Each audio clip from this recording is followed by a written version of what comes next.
जिन पहाड़ों में लोग सिर्फ घूमने आते हैं, जिसकी सुंदरता में खोकर तस्वीरें खिंचवाते हैं, वही पहाड़ हर रोज दर्द भी सहते हैं, अपनी ही संतानों से बिछड़कर हर रोज रोते हैं।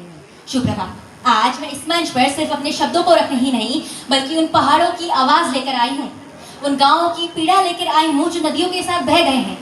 आज मैं अपनी पीढ़ी से सवाल पूछने आई हूँ कि क्यों हम अपनी जड़ों से दूर जा रहे हैं, आखिर क्यों हम अपनी ही भाषा को बोलने से झिझकिता रहे हैं। आज इन्हीं सवालों को आवाज देने उपस्थित हुई हूँ मैं पलक नेगी। अब मैं अपनी कविता को आरंभ करना चाहूंगी, जिसका विषय है पहाड़ की पुकार।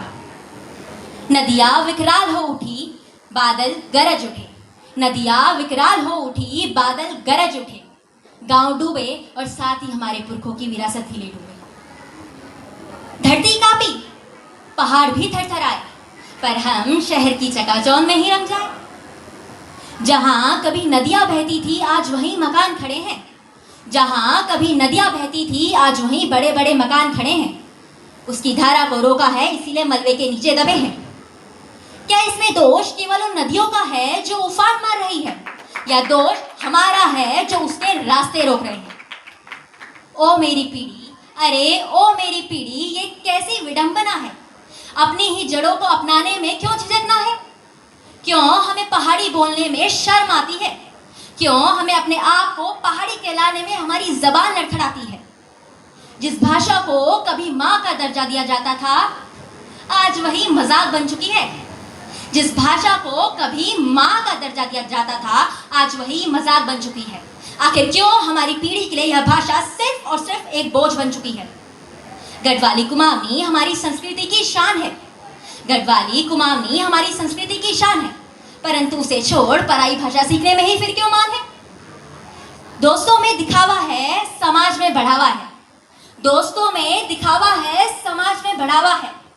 अपनी ही मिट्टी का रिश्ता अब अनजाना है। क्यों हम भूल रहे हैं? क्यों हम भूल रहे हैं कि यही मिट्टी हमारी पहचान है, यही भाषा हमारे गीत और यही संस्कृति हमारा अभिमान है।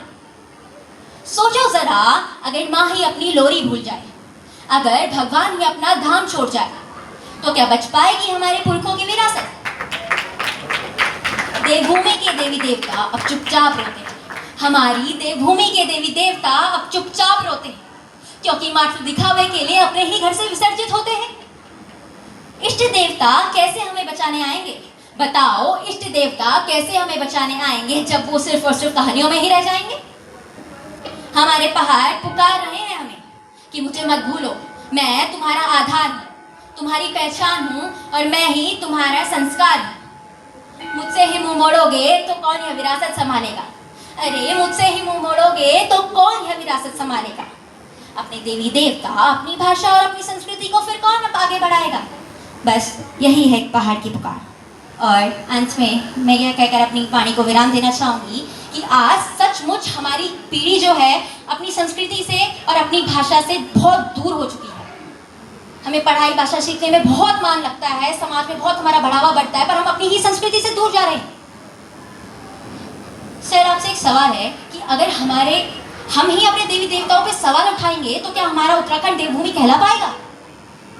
हमारी पीढ़ी देवी देवताओं को अब एक ढोंग का नाम देती है। मैंने खुद सुना है, बहुत बुरा लगता है ये जानते हुए कि इस देवभूमि में रहते हुए हम अपने देवी देवताओं को सम्मान नहीं देते, उन्हें सिर्फ एक कहानियों में ही रह जाते। हमारी पीढ़ी से हम उनकी कहानियां सुनते हैं लेकिन उन्हें मानते नहीं। कभी भी मैंने देखा है, कभी भी एक राजस्थानी ना अपनी मारवाड़ी बोलने से कभी वो अपने आप को अपना अपमान नहीं सहता, अपना अपमान नहीं मानता। एक पंजाबी जब पंजाबी बोलता है वो बहुत गर्व से बोलता है। 3 साल राजस्थान में रह के मैंने देखा है, वहाँ के लोग अपनी भाषा को बहुत गर्व से कहते हैं। पर हम पहाड़ी, हम तो सिर्फ गढ़वाली कुमाऊनी में ही रह जाते हैं। अपनी भाषा को जब हम किसी के सामने बोलते हैं तो हम खुद को एक गंवार जैसा मानते हैं। ये सच है। हमारी पीढ़ी हमारी संस्कृति नहीं मान रही है, उससे दूर हो गई है।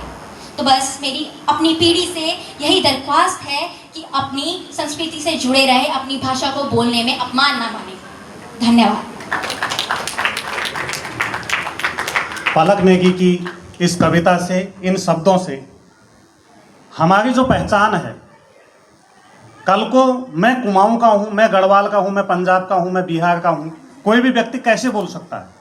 जब अगर हम अपनी बोली बाणी, अपनी संस्कृति सभ्यता को अगर नहीं अपनाएंगे तो हमारी पहचान ही नहीं रह पाएगी। तो एक हीरा सिंह राणा जी ने एक आधुनिक युग को देखते हुए पंक्तियां लिखी, एक गीत उन्होंने बनाया। आहा रे जमाना, ओहो रे जमाना, आहा रे जमाना, ओहो रे जमाना, तुलयपण रंग मरंगा, तुलयपण रंग मरंगा, क्या बूढ़ा क्या जवाना, आहा रे फैशना, आहा रे फैशना, ओहो रे फैशना, आहा रे फैशना, ओहो रे फैशना, आधो नांगड़ आधो कपड़ नान पैगनी नानी, आधो नांगड़ आधो कपड़ नान पैगनी नानी, यूं अफी अंग्रेज हुनी पन्यार मनियानी, यूं अफी अंग्रेज हुनी पन्यार मनियानी, बकरहगी चार टांग, बकरहगी चार टांग, गौ का सौ पधाना, आहा रे जमाना, आहा रे फैशना, ओहो रे फैशना। फैशन के कारण, जमाने को देखते हुए, जमाने के रफ्तार को देखते हुए सबके जो भाव विचार बदल रही हैं। सूर्य अगर पूर्व दिशा से उदय हो रहा है, पश्चिम में अगर अस्त हो रहा था उस टाइम पे भी, और आज भी वही है। ये कोई जरूरी नहीं है। अभी हमारे एक बच्चे ने बोला था कि पहनावा अपनी जगह, छोटा कपड़ा बड़ा कपड़े से कोई मतलब नहीं है। अगर हमारे आँखों में, अगर तन ढक करके कपड़ा अगर हमारे आँखों में है, तो अगर कोई शॉर्ट कपड़ों में भी है तो हमारे आँखों में पर्दा होना चाहिए। जो बच्चे के जो भाव थे, पर फिर भी आज की जो संस्कृति है, कल हम एक वीडियो आ रहा था, हमारे उत्तराखंड की एक बालिका ने योगा में उसने बहुत सारे पदक जीते, पर उसने हमारे उत्तराखंड की जो पोशाक थी, जो धोती जिस तरीके से उसको बांध के उसने योगा को किया, तो मुझे उसको देख के कहीं ऐसा नहीं लगा कि इसको कहीं पर अड़चन हो रही है, कहीं कोई दिक्कत नहीं थी। तो अगर हम अपनी संस्कृति को न भूल करके, अपनी परंपरा को न भूल करके, अपनी संस्कृति सभ्यता को न भूल करके, अपनी बोली बाणी को न भूल करके, ये जरूर है, मैं ये बोलूँगा कि इंग्लिश मीडियम स्कूल हैं तो इंग्लिश का बोलबाला जरूर है हर विद्यालयों में, क्योंकि इंग्लिश मीडियम स्कूल हैं, इंग्लिश आपने बोलनी है। मैं अपने डायरेक्टर सर से भी ये अनुमति के रूप में भी ये बोल रहा हूँ कि मैं अपनी क्लास में बोलता हूँ कि हम हिंदी पढ़ाने के लिए आए हैं हिंदी डिपार्टमेंट, कठिन से कठिन शब्दों का हम हिंदी के शब्दों का प्रयोग करेंगे। ये कमरा जब तक हम इस रूम में हैं, इस क्लासरूम में हैं, ये हिंदुस्तान है, यहाँ पर हिंदी का बोलबाला चलेगा। आप भी हिंदी में बात करेंगे, हमसे भी हिंदी में बात करेंगे। क्लास से बाहर जाते ही और क्लास चेंज होते ही, लेसन चेंज होते ही आप अपने इंग्लिश मीडियम में आएंगे। पर कुमाऊं और गढ़वाल का या जो भी बच्चा जिस सभ्यता संस्कृति का है, उस बच्चे को उस सभ्यता और संस्कृति को, उस बोली और उस वाणी को कभी नहीं भूलना है। हमारा कुमाऊं का अगर बच्चा है तो घर में अपने मम्मी पापा से कुमाऊनी में बात करे।